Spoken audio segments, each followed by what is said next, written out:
This Matt Garrett's doing a video on the 88 motor project going on. I'm gonna do a quick video on this aspect of the plug wires. So this is a original, roughly 17,000 mile plug wire loom here with all the clips and brackets and everything. And this is, when you work on these cars, these are one of the first things to go and the last things to ever be replaced right. You know, not that mine is perfect.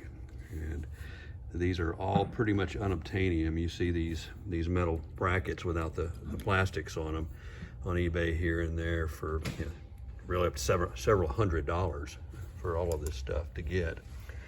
And the routing of this is, you know, goes from the distributor behind both cylinder heads between the firewall and the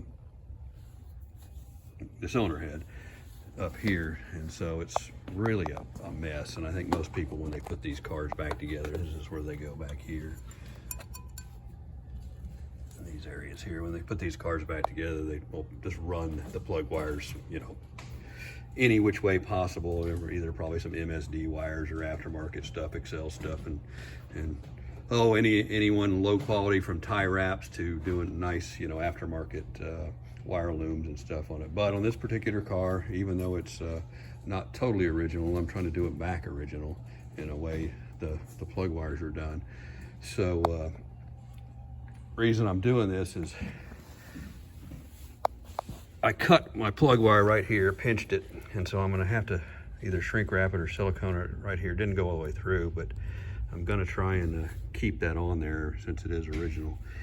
Because if you change these wires out to even the Delco ones, they don't look the same, and they're not the same. Most of them have like red ends on this end now, on your on your plug in here, like the red end.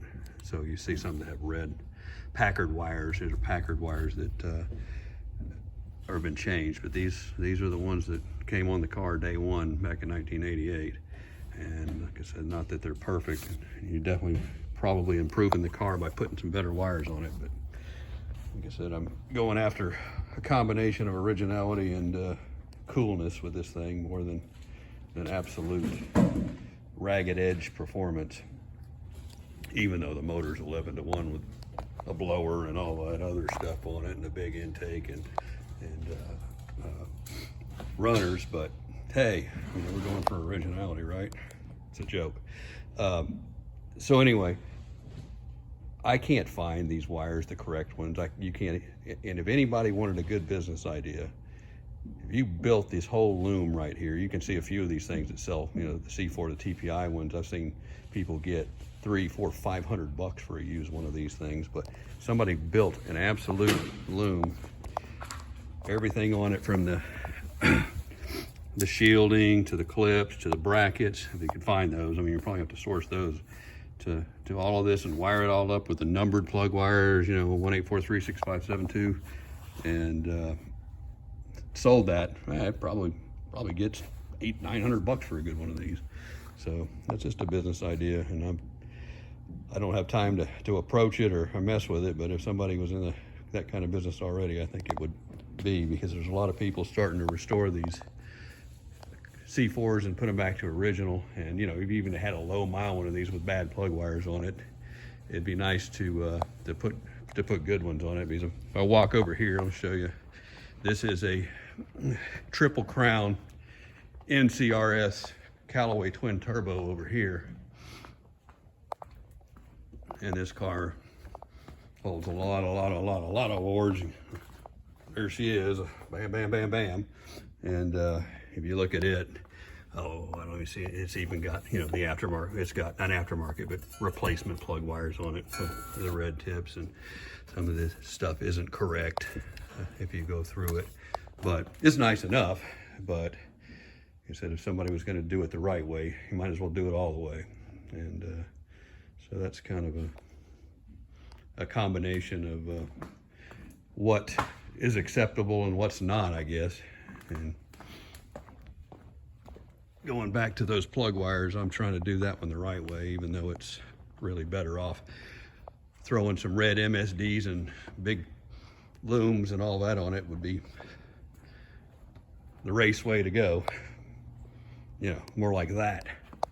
because that's a much better performance setup stuff there with all the boots and everything. But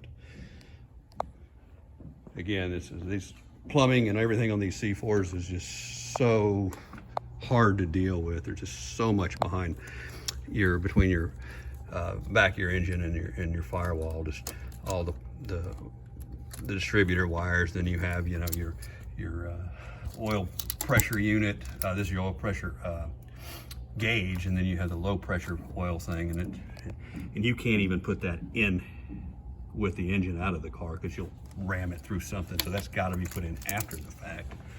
And basically you can't even put these engines in the car with the valve covers on them because they'll all hit here. So you got to go back and do all of that. Very, very hard motor to get in and out of the car with the transmission in the car, of course. So, you know, like I said, I've done this so many times, and I know even back in the years when I was doing this in the mid-90s a lot, you just get rushed with these things and break so many things. And I can see some of the errors I made even back then that I'm trying to correct for this car now. But anyway, that's just a thing. So if anybody ever wanted to build these plug wires and do a Corvette restoration product, I think you'd have a heck of a market for those.